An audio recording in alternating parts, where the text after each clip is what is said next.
All right, Dr. Brown, we are live on air and you are clear to start the meeting. All righty, great. Welcome, everybody. Let's call the meeting to order. By my time, it is 6:06, and thanks everybody for being here tonight.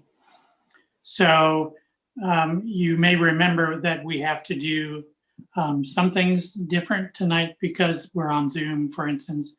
Only 2 votes. I believe we have to do a roll call vote and things like that. Okay, so I'm going to switch over here so I can see most everybody.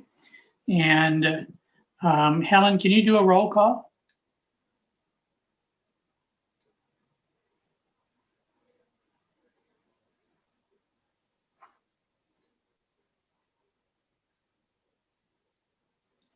You may have to unmute yourself. I did. I forgot. Oh, good. Okay, super. All right. Charles Mayo.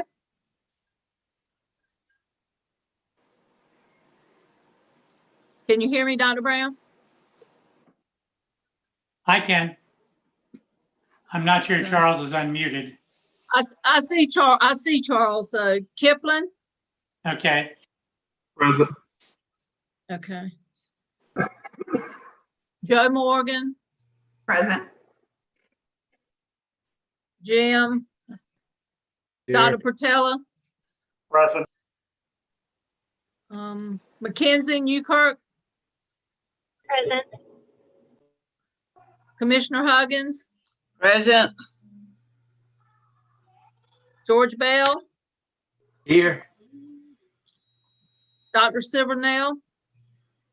Here. Brian Barnett. Here. Jordan Smith. I'm here. I see Jordan. Okay. Eric Rayner, or someone representing the city of Greenville. Jesse Harris here for Greenville. Who? Jesse Harris for Greenville. Jesse. Okay.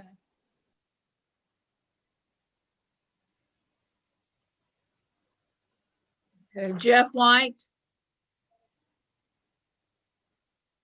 Here. Okay. Okay. Is there anyone else that I've missed? I think that's everybody. Okay. All right. Thank you very much. All right, Dr. Brown. So our first order of business is approval of minutes. Are there any corrections to the minutes?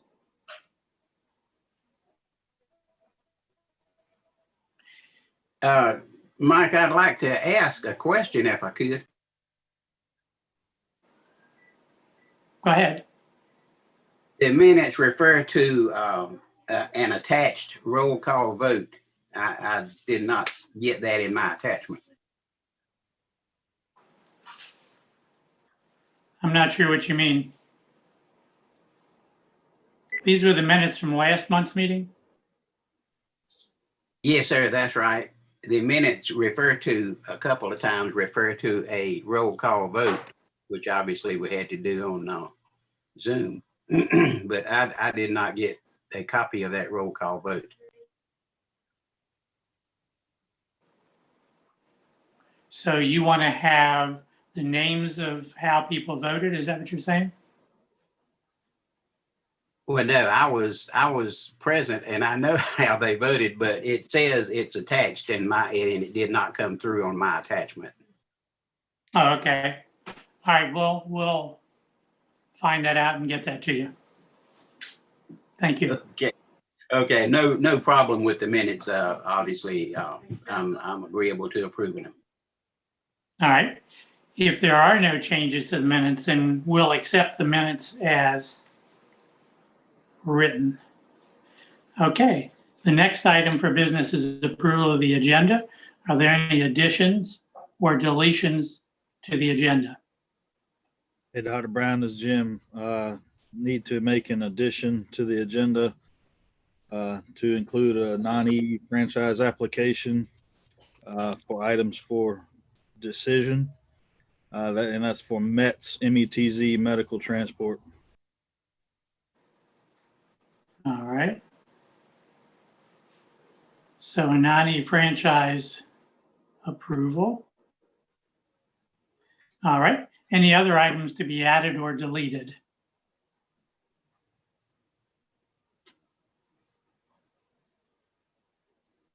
Randy, do you have an item? Dr. Brown, this is Jim. I may need to remove the, the policy, the billing policy from the items for discussion. All right, do you want to remove the EMS transport policy from items for decision? All right. Any other additions or deletions to the agenda? All right, hearing none, can I have a motion to approve the agenda as amended? Motion to approve. Dr. Portella? Is there a second? Charles Mayo, okay, thank you. And I reckon we have to do a roll call vote, is that correct? Jordan? Yeah, okay. So Helen, will you do us a roll call vote, please? Okay, Charles Mayo. Charles? Can you hear me, Thumbs up Dr. if you're Brown? voting yes. I can hear you. I don't think Charles is Okay. off of mute. Okay. Thumbs up, Charles, thumbs up if you vote yes. Okay. Okay. All Kipling, right. Yes.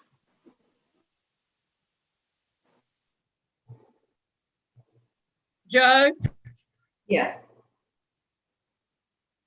Jim, Yes. Dr. Patella, Yes. Commissioner Huggins, Yes. Dr. Brown, Yes. Dr. Silvernail, Yes. and George Bell. George? I vote yes. Okay, all right. All righty, so that motion passes. So we will continue with the agenda. Do you know if anybody submitted to have comments from the EMS squads? No one contacted me unless somebody wants to speak up now. All right. So we'll move into items for report then. So the first item for report is the medical director's report. Dr. Patella. Good evening.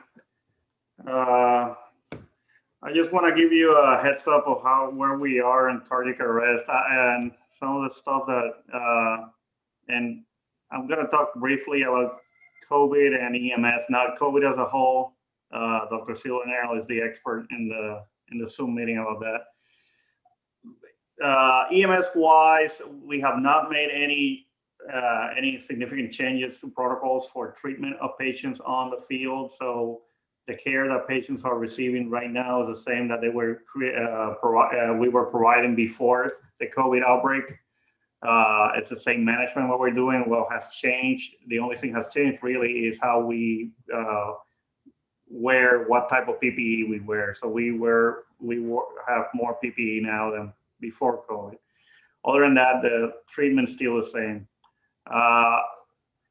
Cardiac arrest wise, we have not closed the year this year, but I can tell you that right now we are kind of hovering around 12.9% in survival rates. That is down from last year, but before everybody kind of freaks out on me on that one, we have had almost twice as many cardiac arrests this year than than 2019. 2019, we had 103 cardiac arrests, out of hospital cardiac arrests. Last year in 2019, we had 127. This year, up to last week, we have had 201 cardiac arrests. So that's a significant increase in cardiac arrests. We're still hovering, like I said, our overall survival at 12.9%. That is better than the state average last year. If we take out patients that are chronically in nursing care facilities, trauma patients, our cardiac arrest survival is 14.7. But overall, we have resuscitated successfully, and 26 people have walked out of the hospital. A little more specific to EMS, 37.8% of the people that we do cardiac arrest management in the field get a pulse and get to the hospital. Still very good numbers. When the year's closed out, I'll give you a final report of the year. And when we get our, what they call the CARES report, which it kind of compares us across the state and the country, then I'll give you that report too. That will probably come around March of next year. But the final report of how we did on our year, I'll have it by January already. Other than that, I think I have mentioned it before, but if not, I'll do. We have added more physician oversight to the Pitt County EMS system. Dr. Andrew Bullen, who is a recent graduate of the EMS fellowship in Charlotte, came and joined us. He's right now his main goals are to kind of oversee the 911 center dispatch, the medical aspect of it, and to help me with the quality improvement and chart review of the Pitt County EMS system. We started already a system modification form on that one. And Jim, correct me if I'm wrong, we need the approval of the oversight for that? Yes or no? I always forget on that one. No, that's already submitted, and Okay, just to be sure. it hasn't been in, yeah. Andrew is a great individual. I think he's a great asset to the system. He joins Dr. Brian Kitch, who is already my associate medical director, and my staff, Ms. Lisa Pennypacker and Mr. Steve Taylor in my office. So as it is right now, Pitt County EMS has the benefit of having 3 EMS physicians doing medical oversight. Senior medic that's been involved in EMS for more than 30 years in the form of Steve Taylor, and Ms. Pennypacker, who has become a jack of all trades administrative assistant. And with that, that concludes my report. I entertain any questions or comments.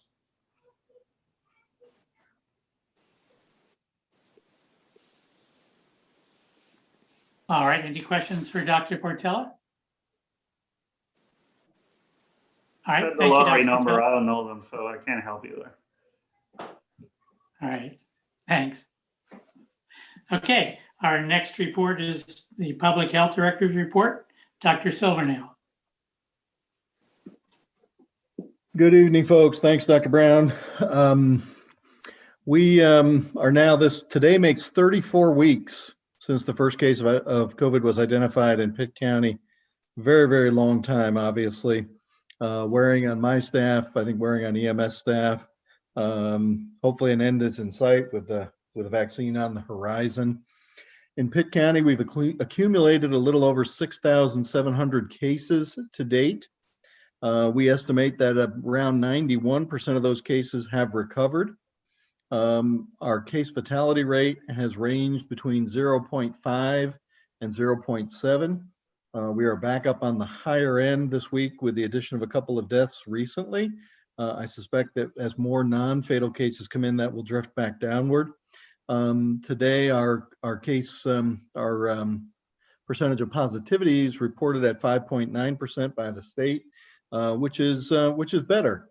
In the spring, we had hovered around 7%, sometimes a couple of points below, a couple of points above. We had the ECU spike, and after the ECU spike, we've come down, where most days we have somewhere in the 40 to 50 cases, new cases per day.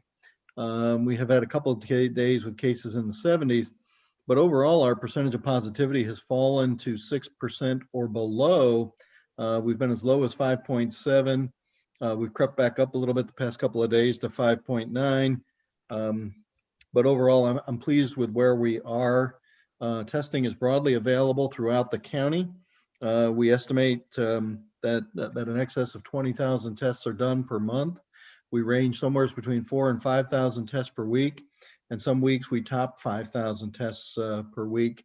We did stand up a surge testing site, another testing site. This is sponsored by the federal and state DHHS in cooperation with Pitt County Health and Pitt County Emergency Management. That site is located at Sycamore Hill Missionary Baptist Church on Hooker Road.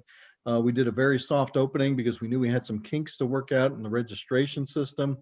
There will be a press release coming out this week, probably. Well, I hope to get it out tomorrow. We had our own excitement at the health department today with a case in one of our new employees, and had to do our own contact tracing in the health department and a couple of other county departments. So we're pleased with that. We have a National Guard group that's assisting with that. Folks from eTrue North are providing the testing supervision, and some of my staff are providing logistical support and oversight, and Randy's staff have provided logistical and material support to the site as well. So so far it's worked well. The first couple of days it's been open. It was closed today because of a funeral at the church.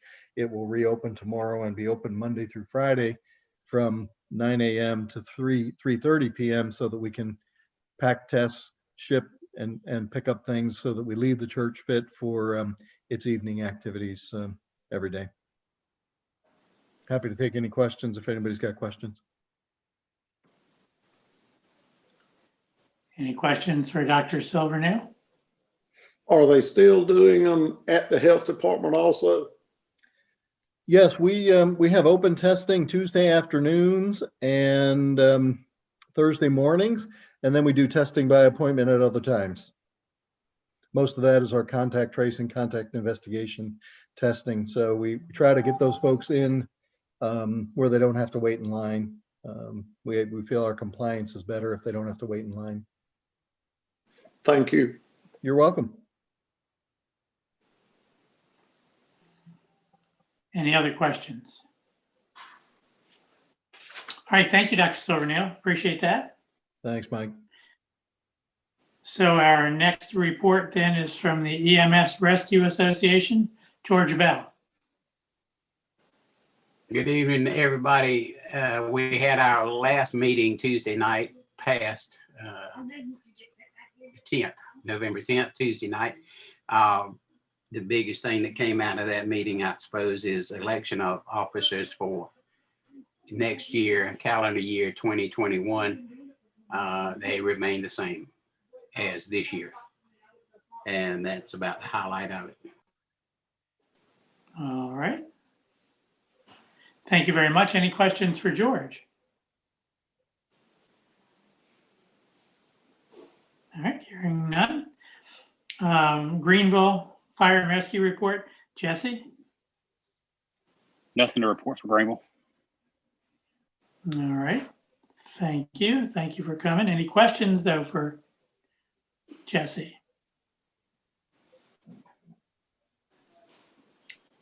All right, hearing none. We'll move on to the non-E report. Jeff White. Nothing new to report.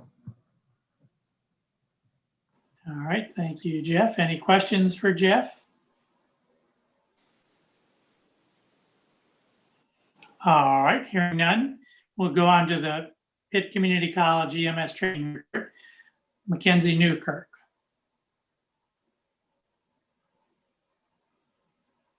Hey guys, hope everybody's doing well. We don't really have too much to report. We are still running classes. We have moved to where we've done more and more online. We actually got some funding to purchase some equipment to where we are able to do this more seamlessly with our classes. Looking ahead till next year, we are ready to roll with our classes as well. We're going to do more of an online format in some of these classes. So we have 3 different EMT classes scheduled before the month of March. We have actually more students than you could possibly imagine trying to take our classes right now for EMT. So I think that's a really positive note considering everything that's going on.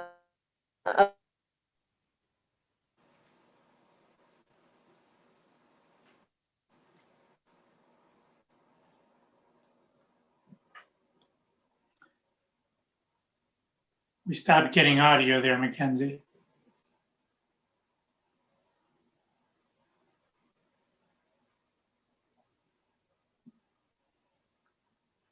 Perhaps we lost Mackenzie. All right, I'm back. I'm sorry, I lost you there for a second. Oh, there you are. Okay. Did y'all have a question? I'm sorry about that.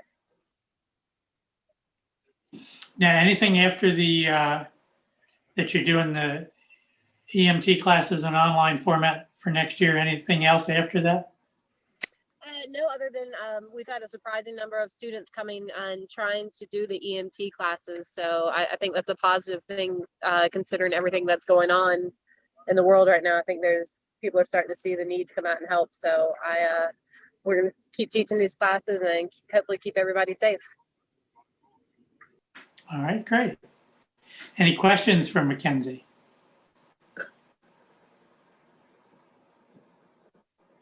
All right, hearing none, thanks, Mackenzie. We'll move on to the Emergency Management Director report. Randy. Hey, good evening, Chairman. I only had one item to report, the update on our EMS truck that was in an accident back in September. The box and the chassis was taken to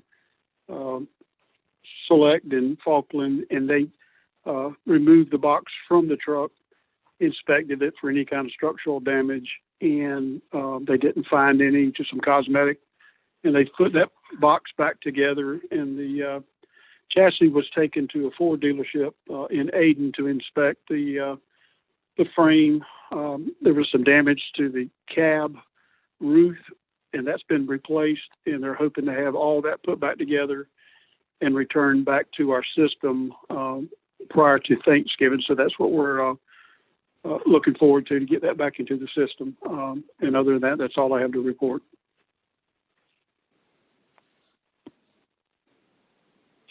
All right. Any questions for Randy?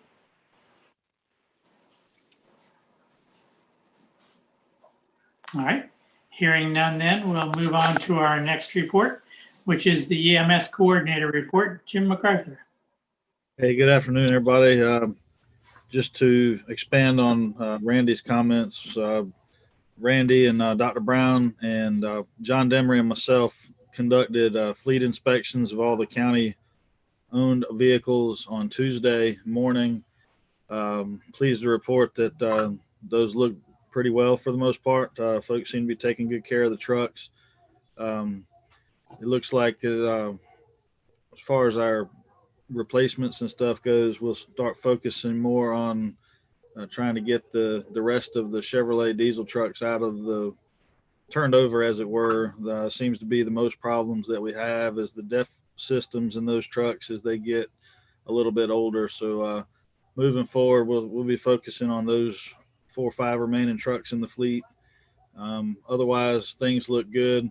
We did have a few minor issues with some of the cardiac monitors and some equipment that was on some of those. Spoke with the chiefs and got the broken equipment out of service and replaced it, and so we're getting some new stuff ordered up. But that was all we had on that. I would take any questions on that if anybody had any. That's the only item for report that I have. Anything? With budget for next year, Right. how many Any questions for Jim? So, Mr. Charles, I don't know.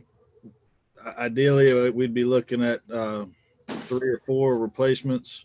Don't know that we'll be able to come up with that in the budget, so we'll work at what we can get.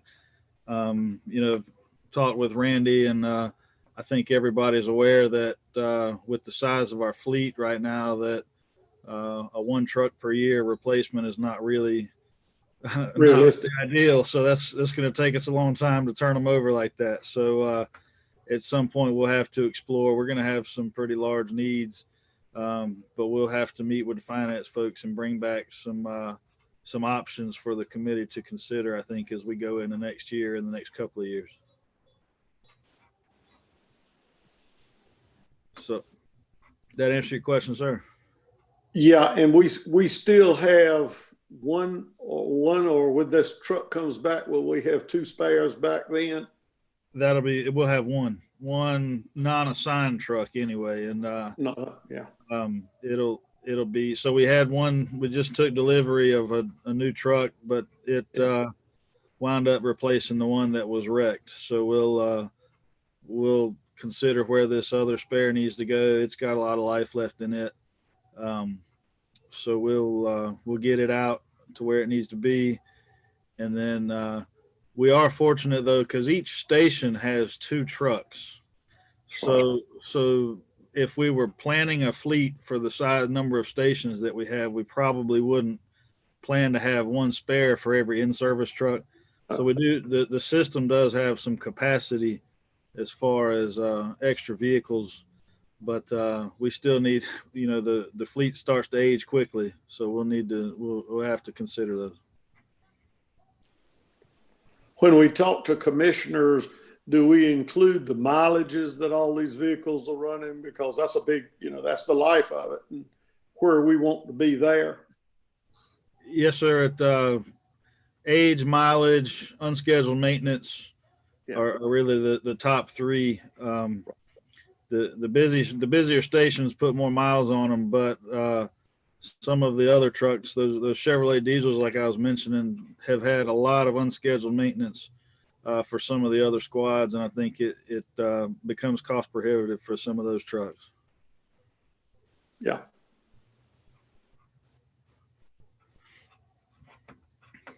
All right. Any other questions for Jim? So if there's no other questions on that, I've got a short presentation. I'll share my screen. Talked with Dr. Brown a couple weeks ago, and we've tried to have a brief education session as part of the oversight meetings. So last meeting, we talked about AVL, the National EMS Agenda 2050, and then how it affects, the AVL system we've recently put into place, and also emergency medical dispatch from our 911 center. So tonight, Dr. Brown had asked us to start moving into vehicular deployment and how we respond to calls, and specifically our QRV setup. So I'm going to try to share my screen here. Can everybody see that? Dr. Brown, you good? You see that? Yes, I can see it. All right. So we're going to have a short session here. It's only a few slides, a lot of pictures. So for those that don't know, QRV in the world of emergency response is Quick Response Vehicle. Generally, it's a single responder vehicle, meaning there's one person in the car. Some services, agencies, and systems, they may run two or three people, depending on what they're trying to accomplish. It can be an SUV. For example, I know everybody here has seen the Tahoes or Ford Explorers running around, pickup trucks. There's also chase cars, look like police cars and things. So this can be really anything. It's at it's only limited by the creativity of the agency. These QRVs, they carry a full complement of medical and incident command equipment.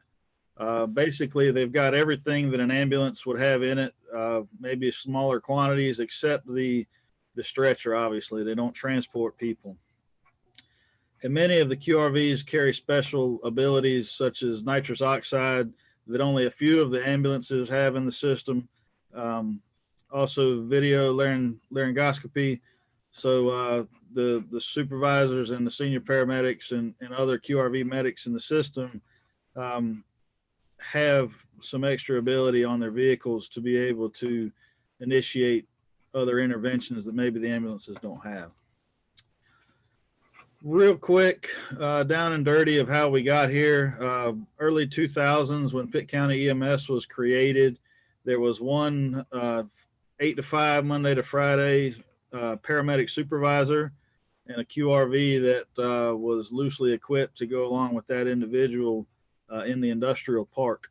That since evolved into seeing the need as the county had on shift and on duty personnel to have some daily supervision at night as well. So contacts could be made, disciplinary actions, different personnel actions.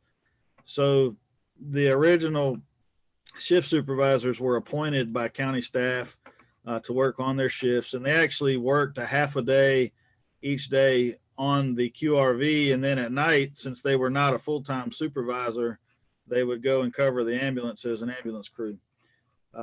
Then most recently, the shift supervisor was made a full-time position with the support of the medical director and the oversight committee and the commissioners.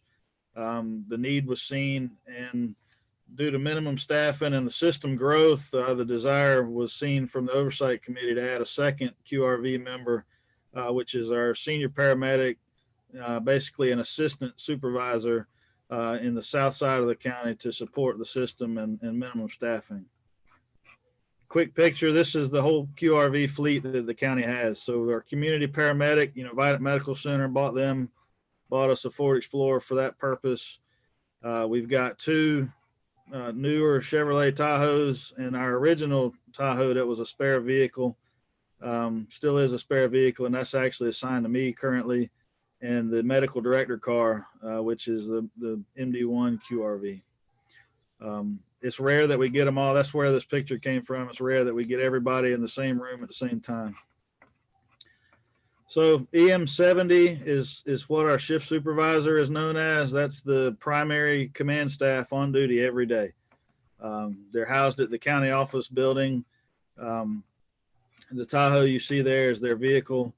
And the main responsibility for that individual, besides countywide call response for high acuity calls, is they are the supervisor day to day for all 8 Pitt County staff that are on duty, and they are available to assist all of the rescue squads as needed. And they spend quite a lot of time assisting pretty much everybody with issues that arise day to day. Some of the ones you've probably heard about, charting issues, technology issues. That's the first point of contact to make sure that we troubleshoot and address things day to day so that the system can function. 71, that's our senior paramedic. They have a little bit nicer accommodations at the Winterville Community Firehouse. They also do the same jobs as the shift supervisor in their absence, but we've recently started doing some tailgate training and on-duty training, and so this individual has become responsible for conducting that training day to day for EMS staff. And we'll be working with the medical director's office to partner with the EMS fellow on pushing that training out system-wide to make sure that, one, that our staff becomes more familiar face-to-face in non-stressful situations with all of the system staffing, but also because we know there are things we need to work on, such as airways and pre-cardiac arrest response, taking care of very sick people before they go into cardiac arrest. We know that that's our bread and butter, doing the cardiac arrest care, but we need to work on what we're doing before they get there. The last in-service county QRV is MD1. Fun fact, here in this photo, you'll see the one on the left is actually assigned as MD1. The Ford Expedition on the right is a spare QRV that we have that runs as our spare. But Dr. Portella himself has been put in that vehicle in service most days of the week to help assist the EMS fellow and get the physician responders out on more calls. I think it's really fantastic for our county. We are one of a few counties in the state that puts physician responder on the road. It shows a real commitment from this committee and from the county folks to have pushed that out to increase that capability. So you could pat yourselves on the back for supporting that. These vehicles are dispatched the same way all of the other supervisors are sent out. Sorry to jump in here. I lost audio. You hear me? Hello? I can hear you, Jim. Okay. Yeah, I can hear you, Jim. Okay. So this QRV is sent out the same way that the other ones are. Basically, high acuity calls. We'll get into that, how they're deployed. So the primary dispatch to assist with an ambulance. So, you know, if we have a shooting, stabbing, major car accidents, cardiac arrest, we send an ambulance or two plus a supervisor. And this helps to put what we think are the right number of resources on the road on the first out call. It's always easier to turn folks around if you don't need them than it is to start them behind the 8 ball. So this is kind of, it is dynamic, but we essentially looked at what best practice are per EMD, like we talked about last meeting. The station locations are probably not ideal in a perfect world. You know, we would prefer to have the 71, the senior paramedic, either farther south and maybe down in the east a little bit farther, you know, going out into the rural area, and also have the main supervisor farther north. But what we had to consider when this began was that these are our single person duty stations, and we were hesitant as county staff to try to find immediate partnerships in very rural areas. Just from a security standpoint, we didn't have any facilities where we could monitor somebody if they were by themselves, and we didn't have the resources to do that. So we have a tremendous partnership with Winterville Community and Chief Jonathan Heltzel. They are fantastic to work with. Our folks love being there, and they seem to like having us in place as well. And the county office building does allow us a strong partnership with 911 and emergency management to get the supervisor involved. But we started with kind of a north and south progression. So really what winds up happening before the bypass was opened was that the county office building would serve as a north and sort of west deployment for the supervisor. And then the Winterville station allows kind of a south and east type model. As the roads go and the population changes, we will have to reconsider deployment of where our vehicles are and what takes place. But for right now, it's something that works, and it seems to be okay. Just a couple of pictures. You know, the Winterville Community Station provides us with a bay space for our vehicle inside, and a very large, spacious bedroom and conference room to work out of at their fire station. The picture on the right is actually the bedroom and office space for the primary shift supervisor. The couch there folds out into a bed for those folks at night. So they make do. They're real troopers in dealing with that.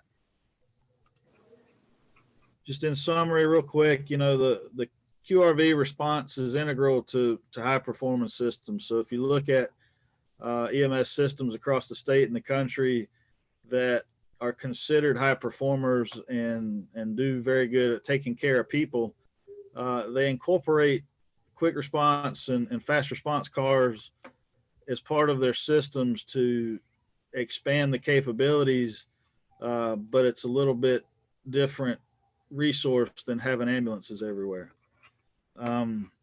Just for the committee's benefit, we will have to explore expansion of supervision and system capabilities as our population centers change with where people are moving. You know, as the city expands and the municipalities grow larger and people move into the suburbs, as it were, we'll have to start looking at where we deploy our resources.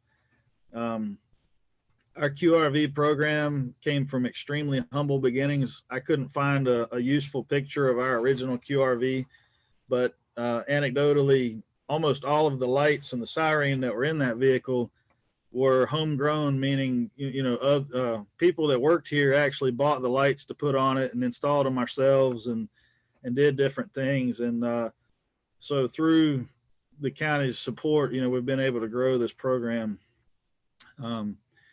And the people that are on those vehicles are really good at what they do and do a great job of taking care of people. We're not perfect, and I would never claim to be. We have a lot to improve on, but we do a good job. So I'd entertain any questions from the group.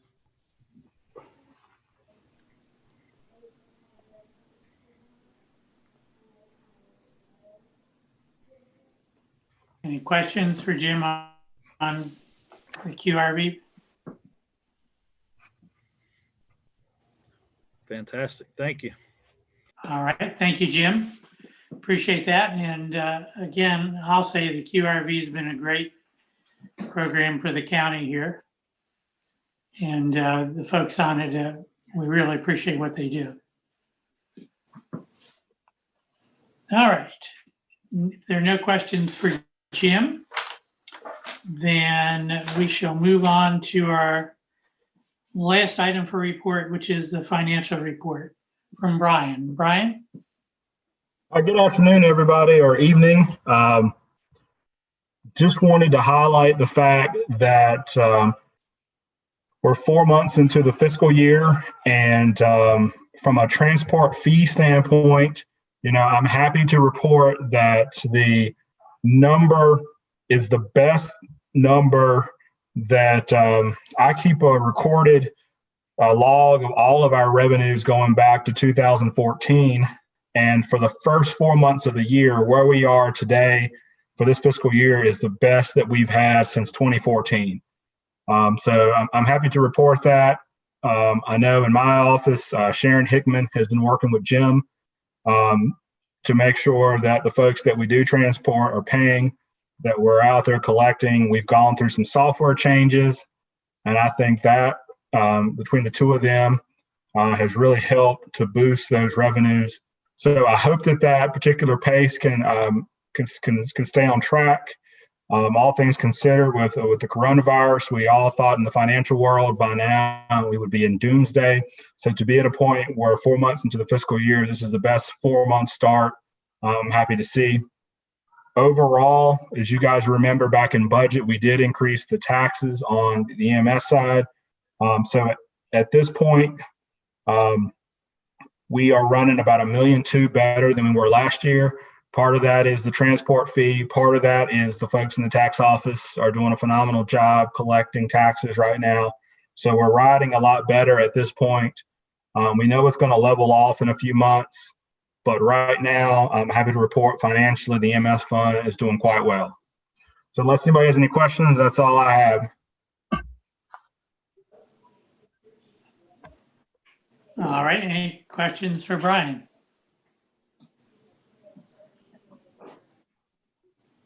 All right. Hearing none. Thank you, Brian. That's a good report. So we shall move on to items for decision. The first item for decision is the ambulance transport fee schedule. Jim, are you going to handle that? I can. This is more of it's sort of a formality request from the committee.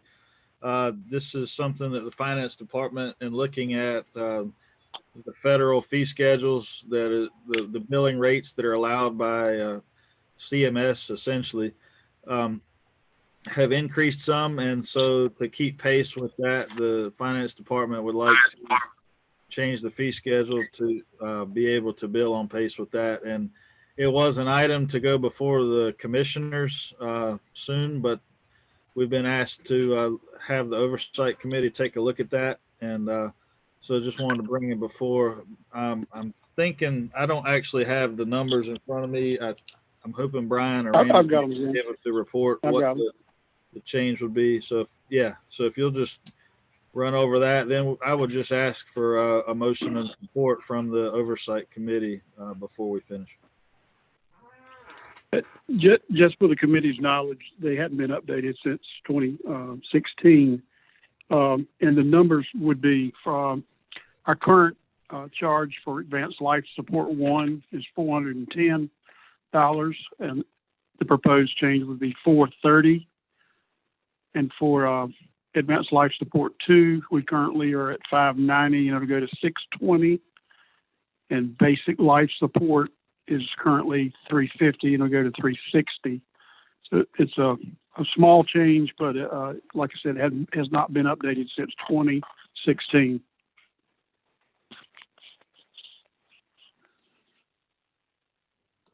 All right, so Jim, I heard you make a motion to change our billing to match the federal maximum now. Is there a second to that motion? I'd second.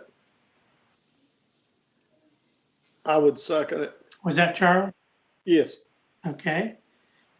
So there's a motion and a second. Any questions on the motion or comments? All right. Hearing none, then I guess we'll have to do a roll call vote again, Helen. Sorry. Okay, Charles, 4. Kipling.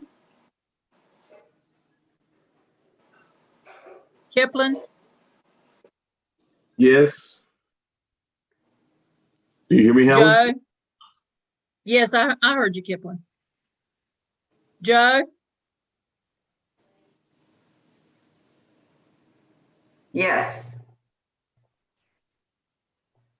Jim, Yes, Dr. Portella, he dropped off. okay. Commissioner Huggins, Yes. Dr. Brown, Yes. Dr. Silvernail, Yes. and George Bell. Yes. Okay, All righty. Thank you for your vote, everybody. That motion passes. And thank you, Jim and Randy, for bringing that to us. So the next item for decision is the non-E franchise application. And I'll let Jim, you're going to take care of that? Sure. So we were approached late last week with an application from METZ, METZ Medical Transport. I don't know if you can see it. This is well, it doesn't look like it shows up right. But anyway, long story short, this is a non-E company that is based in Nash County. They are in Nash only right now, looking to expand their BLS transit here in Pitt County. We did have 2 franchises leave the county in the last year. Roanoke Medical Transport left last year, and then North State did not renew their franchise in July. So looking over the application, I'd be happy to share it with anybody. It looks like a solid application. Everything that we've requested is present. All of their providers have checked out. I contacted the state office today to see if I can get any information. There's not any complaints on file about this company or any issues that the state office has run into. And so through our historical approach towards our non-E franchises, I would ask for a motion from the group to approve this franchise application, obviously pending a fixed facility here in the county. In talking with them, they have not rented or bought a storefront space yet. And this is something that we have precedent for several times with other companies, that they seek approval from the Oversight Committee and the commissioners prior to purchasing a facility, but they will not be allowed to operate until they do so. So I'm bringing this before the committee tonight for a recommendation to be able to go in front of the commissioners at the next available date to get approval for this company. Are there any questions? All right, Jim, so I'll accept that as a motion. Is there a second to Jim's motion? I second such. Okay. Any questions or comments on the motion, which is to accept the application for METZ pending their acquisition of a physical address in Pitt County. Dr. Brown's Jeff White, if I can. Hi, Jeff.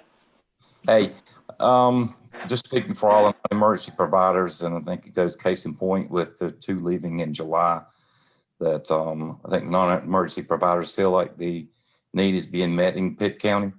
I think that's a firm understanding that we need to look at it in that direction, and would leave it just at that. Okay, thank you, Jeff. Are there other comments or questions?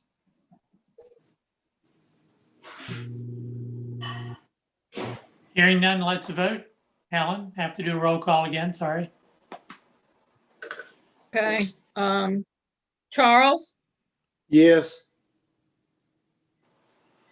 Kipling, Yes. Joe,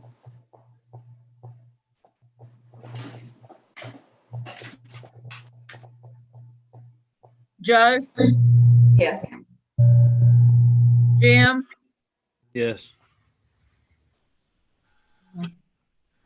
you said Dr. Patella had dropped off. That's correct. Okay, Commissioner Huggins, Yes. Dr. Brown, Yes. Dr. Silvernail, Yes. and George Bell. Yes.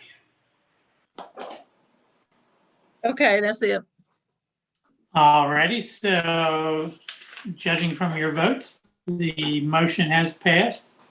Thank you, Jim. So that is the end of our items for decision.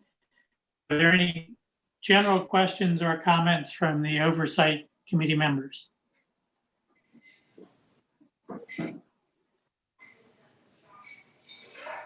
Hey, Mike, it's John Silvernail. 2 things. Yes. One, I'd like to mention that, my second week on the job last year, Bobby Portella was in my office talking about how EMS and public health could work together. Unfortunately, the events that have befallen the county have made that a reality. And wanted to just thank him for that foresight to reach out to me so early in my tenure here as the health director. Also want to thank Randy and Jim for their support through this response. Whenever we've needed something moved, they've moved it, set it up, taken it down, helped us out tremendously. Jim and some of the other paramedics have helped with our county employee flu vaccination clinic. And we've had some discussions that when COVID gets here, they may very well help with our COVID vaccine administration program when that vaccine becomes available. We're also trying to put together a series of flu clinics in the county, and Jim said he would support those to the extent that he could. So just want to thank those guys and let you all know what a great working relationship we have between public health, EMS, and emergency management in the county. All right, thank you, Dr. Silvernail. And again, thank you for joining us on this committee. I think it was a great idea to have you on it. And again, welcome to Pitt County. My pleasure. Any other comments or questions? Mr. Chair, I was just going to say, I know that the roll call voice vote can be burdensome. And I just done some research doing this with a lot of boards.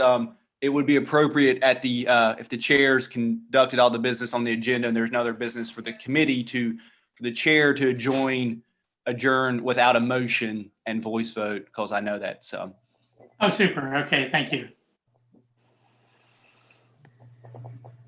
If there are no more comments, I'll just say happy holidays, everybody. Hard to believe we're going to be in the holiday season. There are 2 houses in my neighborhood already with full holiday displays outside. So I guess we are here. Our next meeting is on January the 14th. I imagine it will likely be Zoom as well. So thank you all for being part of this. And as I was reading today about people who are Zoomed out, I know that's a problem sometimes, but thanks for being here, everybody. So Hearing that, this meeting shall be adjourned. Thanks again. Thank you. Thank you. Thank you, Doc.